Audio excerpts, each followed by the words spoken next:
Hai, ketemu lagi dengan saya di dalam statistik untuk psikologi dari blog menjadi vlog.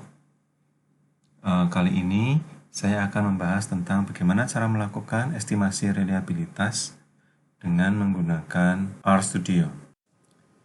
Jadi demikian tampilan dari RStudio setelah kita buka.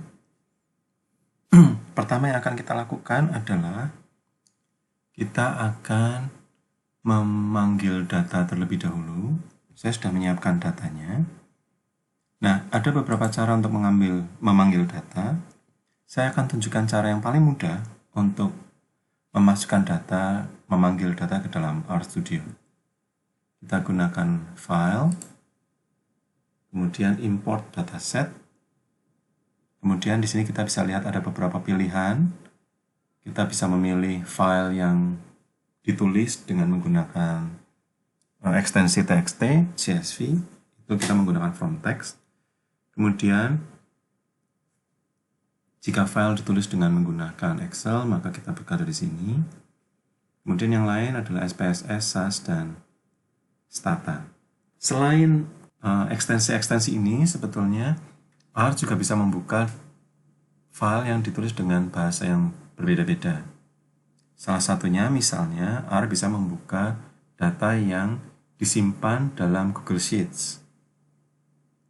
Nah, tapi itu membutuhkan paket yang berbeda yang harus kita panggil ke dalam R di luar dari yang sudah disediakan oleh RStudio. Baiklah, kita akan membuka data terlebih dulu dengan menggunakan ini, menu From Text Base, karena file yang akan kita pakai itu disimpan dengan ekstensi CSV. Nah, datanya itu ada di sini. Kita bisa ambil, ini data latihan CSV, ini adalah data yang akan kita pakai. Nah, kita bisa lihat, ini tampilan singkat dari data yang akan kita buka. Pertama, terkait dengan name. Name di sini adalah nama dari objek di dalam R yang akan menyimpan data yang akan kita panggil ini. Kita bisa saja menggunakan nama ini, tapi saya biasanya memilih untuk menggunakan nama yang lebih pendek karena akan memudahkan kita dalam memanggil objek ini ketika dilakukan analisis. Jadi saya gunakan saja .lat, maksudnya data latihan, gitu saya singkat. Kemudian kita biarkan encodingnya seperti ini. Kemudian heading, ini terkait dengan tampilan di data frame. Teman-teman bisa lihat bahwa baris pertama dari data ini adalah nama variabel sebetulnya. Tapi karena heading di sini dipilih no, maka nama variabel ini menjadi data.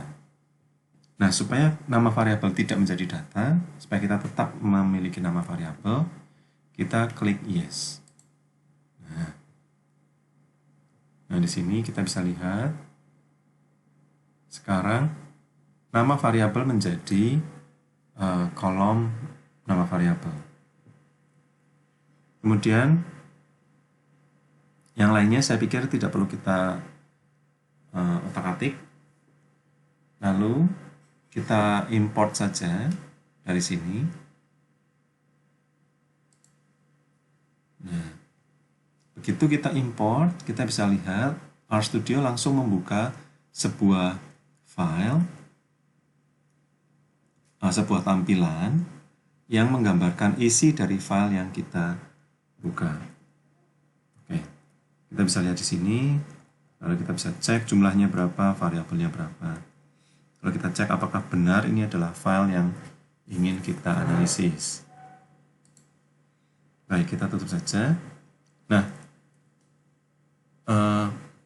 seperti yang pernah saya katakan sebelumnya dalam video yang sebelumnya, bahwa keuntungan dari RStudio adalah kita bisa menulis skrip yang kemudian bisa kita simpan, dan seandainya suatu ketika kita butuhkan untuk melakukan analisis ulang, kita bisa melakukannya tanpa harus menjalani prosedur yang akan kita jalani hari ini. Maksudnya menulis perintah, menjalankannya, melihat, men-save, dan segala macam. Nah, oleh karena itu kita akan mengetiknya mengetik perintah-perintah itu di dalam script. Di sini. Kemudian ada salah satu tips yang bisa saya bagikan pada teman-teman adalah saya selalu menuliskan catatan saya tentang perintah yang akan saya jalankan itu di dalam script ini. Nah, catatan ini biasanya saya tuliskan sebelum program dilakukan. Kita bisa menuliskan catatan ini dengan menggunakan tanda pagar. Lalu ini kita memberitahu RStudio bahwa yang tertulis setelah tanda pagar ini adalah catatan, bukan program. Sehingga kalau kita jalankan, dia akan memperlakukannya sebagai catatan. Jadi yang pertama akan saya lakukan adalah memanggil data.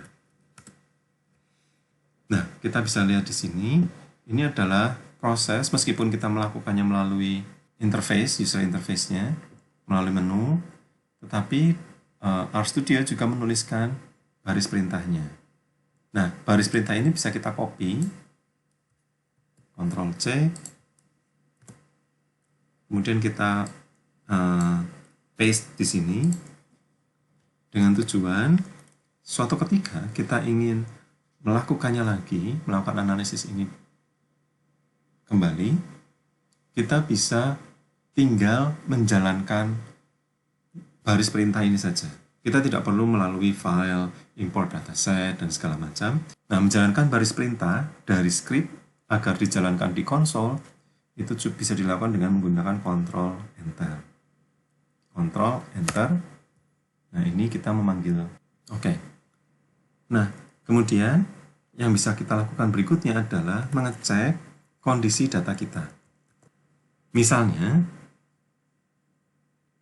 kita bisa mengecek struktur dari data ini. Misalnya ada berapa baris dalam data ini, ada berapa kolom. Biasanya dalam data seperti ini, baris itu mewakili kasus, kemudian kolom mewakili variabel. Nah, kita bisa mengecek struktur datanya dengan menggunakan perintah dim, dim, kemudian kita panggil objeknya yaitu datlat, kemudian Ctrl Enter. Nah, kita bisa lihat di sini ada 225 baris, atau ini artinya 225 kasus, dan 61 variabel.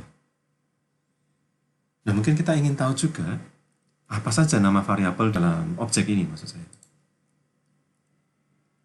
Kita bisa menggunakan call names, kemudian kita panggil objeknya, kemudian Ctrl Enter. Nah, ini adalah nama-nama variabel yang ada di dalam data ini. Sedikit latar belakang terkait dengan data ini. Data ini adalah data dari tes penerimaan mahasiswa baru Universitas Sanata Dharma yang sudah saya ambil sebagian, jadi tidak seluruhnya. Saya hanya ambil sekitar 225 itu tadi dari keseluruhan data, dan ini juga data pada tahun tertentu, jadi saya tidak akan mengungkapkan tahunnya. Yang diambil hanya dari dua subtes, yaitu penalaran verbal dan kemampuan numerik.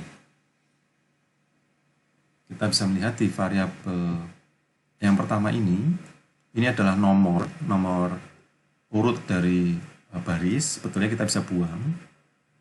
Kemudian ada variabel gender, ini adalah variabel jenis kelamin dari peserta tes. Kemudian ada variabel IPK semester 1, IPK semester 4. Kemudian PV1 ini maksud adalah item 1 dari penalaran verbal. Jadi data hasil pekerjaan mahasiswa, maksudnya calon mahasiswa yang mengerjakan penalaran verbal untuk item nomor 1. PV2 berarti item nomor 2 untuk penalaran verbal, dan seterusnya. Sementara KN ini berarti kemampuan numerik. Kemudian di bagian paling bawah ini ada total PV. Ini total PV ini adalah skor total dari penalaran verbal. Jadi kalau saya jumlahkan item nomor 1 sampai item nomor 25, maka hasilnya akan sama dengan total PV. Sementara PV waktu 2 itu maksudnya adalah tes penalaran verbal yang dilakukan di waktu kedua. Nah, item-item penalaran verbal yang dikerjakan di waktu kedua memang tidak saya sertakan di sini untuk mengurangi besarnya file, untuk mengurangi besarnya tampilan. Tapi ini adalah skor total dari pengerjaan waktu kedua. Kemudian ada PV par 2, ini maksudnya adalah skor total dari penalaran verbal untuk paralel tesnya. Jadi ada 2 paralel tes pertama, penalaran verbal paralel 1, dan penalaran verbal paralel 2. Atau kadang-kadang juga menggunakan istilah form 1, form 2, atau form A atau form B. Jadi PV par 2 ini adalah skor total dari penalaran verbal untuk paralel yang kedua. Nah, ini yang akan kita gunakan untuk melakukan analisis data terkait dengan estimasi reliabilitas tes. Nah, seperti yang saya sebutkan di awal, di dalam RStudio kita berurusan dengan struktur data yang menggunakan kolom dan baris. Nah, kita bisa memanggil salah satu kolom saja atau salah satu baris saja atau satu sel saja dari data yang kita miliki. Misalnya, saya ingin melihat data pengerjaan yang dilakukan oleh kasus nomor 3 misalnya. Ini berarti kita hanya membutuhkan menulis seperti ini, data. Nah, di sini lambang kurung kotak ini digunakan untuk menunjukkan kolom dan baris yang mana yang akan kita panggil.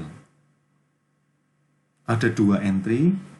Entry yang pertama itu berisi baris, lalu dipisahkan dengan koma. Kemudian entry yang kedua berisi kolom.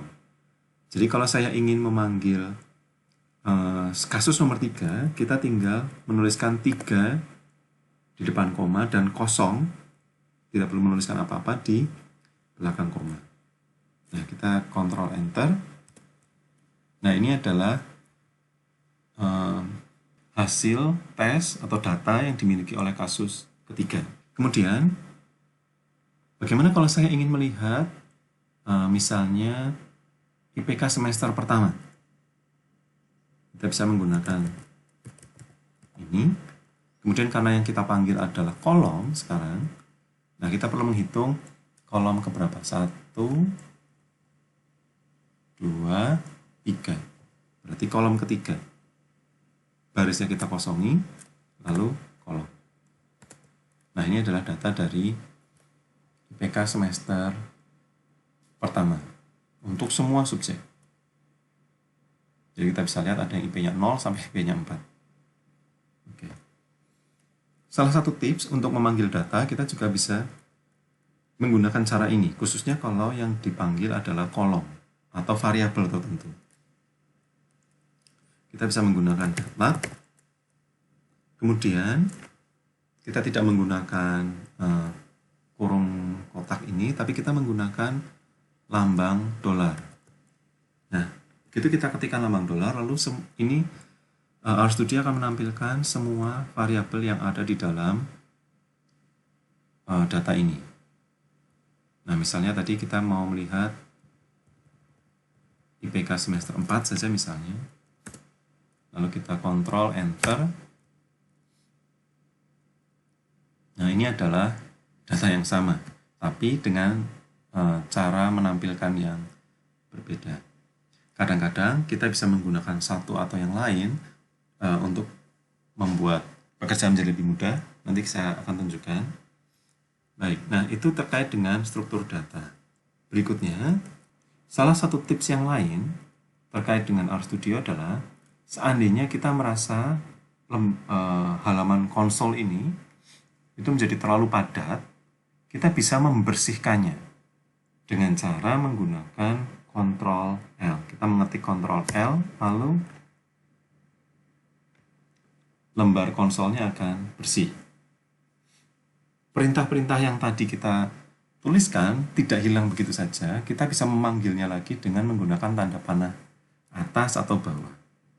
Jadi misalnya saya ketik atas, gitu ya. Nah, ini adalah yang baru saja kita lakukan. Lalu saya ketik lagi yang atasnya. Nah, ini adalah perintah-perintah yang sudah kita kerjakan sebelumnya.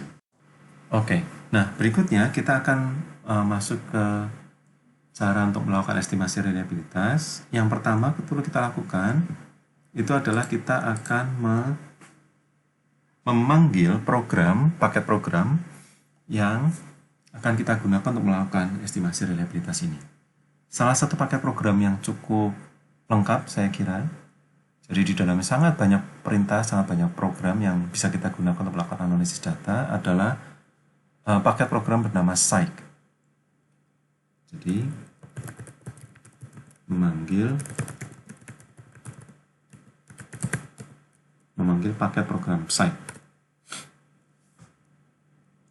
Nah, kalau teman-teman belum pernah menginstall paket program Psych ini sebelumnya, maka teman-teman perlu menginstalnya lagi. Atau ada juga yang ketika teman-teman mengupdate R, lalu paket programnya harus diinstal ulang. Jadi kita akan menggunakan perintah ini, install packages. Nah, ini adalah perintahnya, install packages, lalu paketnya adalah Psych.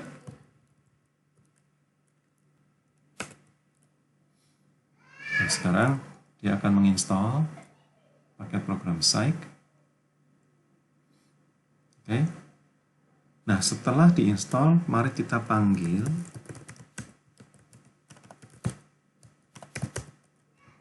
paket program ini untuk melakukan analisisnya. Kita menggunakan perintah library. Berikutnya, kita akan mencoba melihat isi dari paket program ini. Apa saja sih perintah yang bisa kita lakukan, perintah yang bisa kita jalankan? Kita bisa melihatnya dengan menggunakan perintah help. Kemudian nama package-nya Psych. Kemudian kita Ctrl Enter. Nah, kemudian RStudio akan menampilkan help file dari paket program Psych. Kita bisa lihat di sini begitu banyak program yang ada di dalamnya. Kita bisa melakukan banyak hal.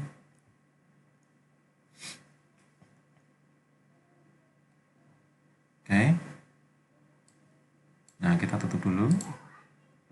Kemudian, misalnya kita membutuhkan informasi tidak dari keseluruhan program, tapi hanya membutuhkan satu saja perintah, informasi mengenai satu perintah, kita bisa menggunakan perintah ini help lagi.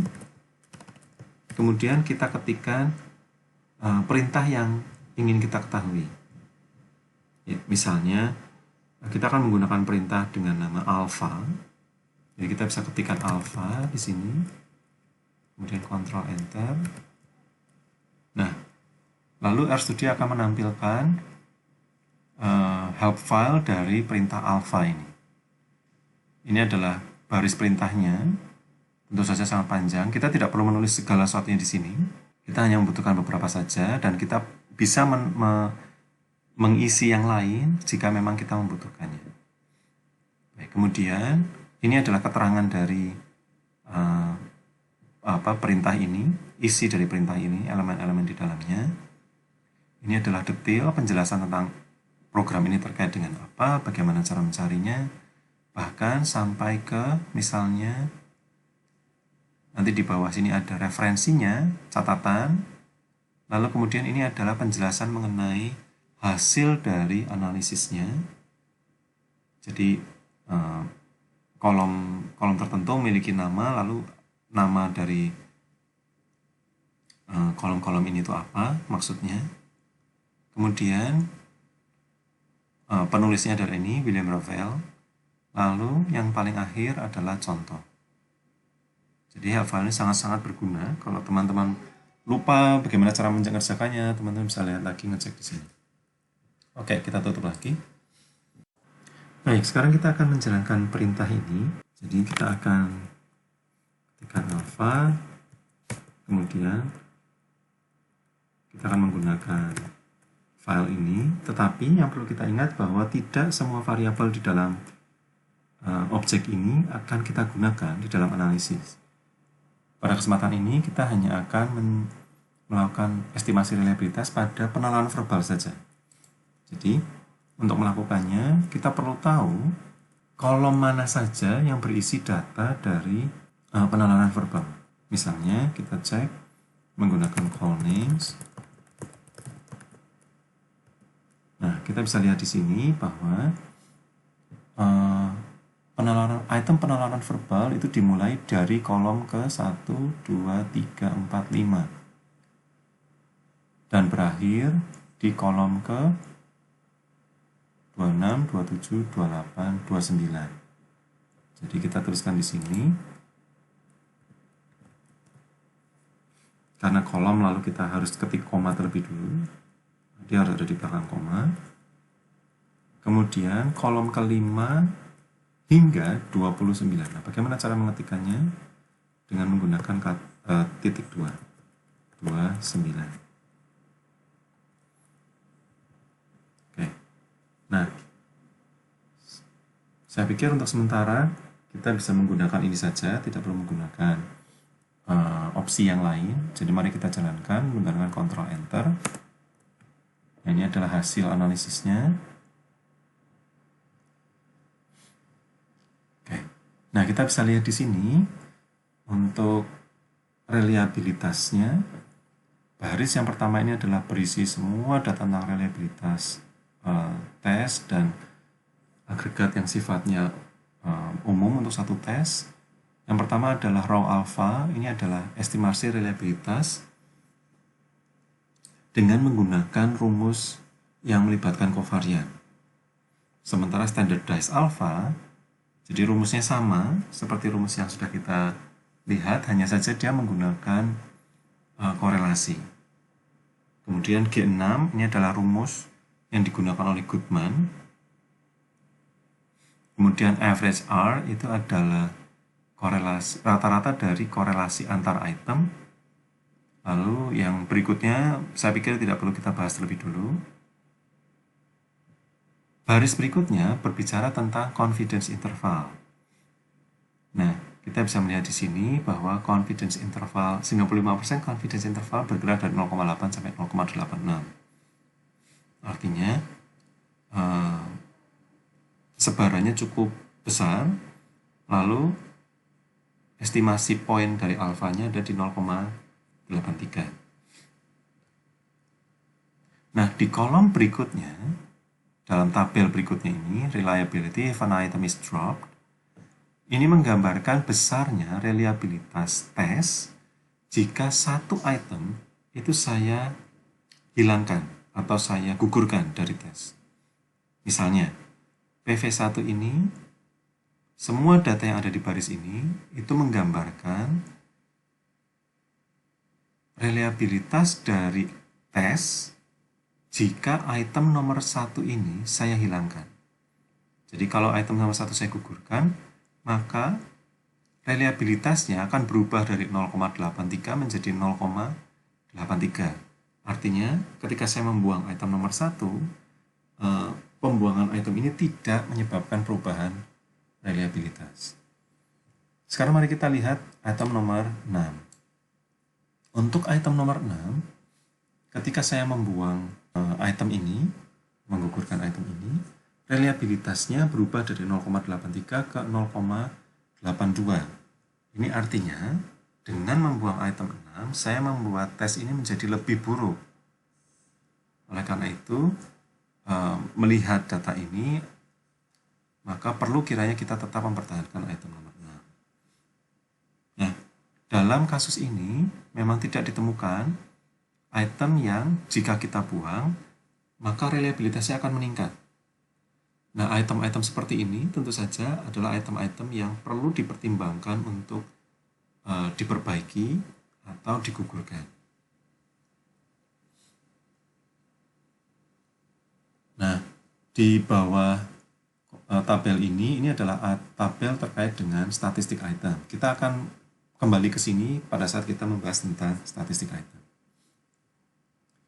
Nah, demikian analisis estimasi reliabilitas dengan menggunakan pendekatan konsistensi internal, khususnya menggunakan rumus Alpha-Cronbach. Lalu bagaimana kalau kita mau menggunakan pendekatan yang lain? Misalnya kita mengestimasi reliabilitas dengan pendekatan test-retest. Ketika kita mau melakukan estimasi dengan menggunakan pendekatan test-retest, kita membutuhkan dua variabel. Yang pertama adalah skor total dari tes ini, tes pengenalan verbal ini, yang diwakili dengan variabel total PV, dan skor total dari tes penalaran verbal ini yang dilakukan di waktu kedua. Misalnya ini PV waktu kedua. Yang dapat kita lakukan adalah hanya dengan mengkorelasikan saja. Nah, kita bisa melakukannya dengan perintah di RStudio dengan menggunakan core test. Kemudian variabel yang pertama adalah kita bisa menggunakan format ini, total PV dengan PV waktu kedua. Kemudian kita kontrol enter. Nah, ini adalah hasilnya. Angka korelasi 0,66718. Kemudian confidence intervalnya ini. Kemudian ini adalah signifikansinya. Jadi bisa dibilang korelasi sebesar ini kita bisa menolak hipotesis 0 yang mengatakan bahwa korelasi keduanya di populasi sama dengan 0. Oke. Dan melihat angka korelasi yang cukup kuat, 0,66, ya kita cukup yakin kalau reliabilitasnya cukup tinggi. Kemudian yang kedua adalah mengestimasi, yang berikutnya adalah mengestimasi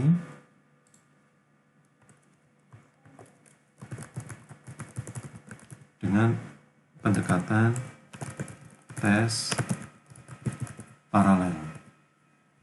Nah, kembali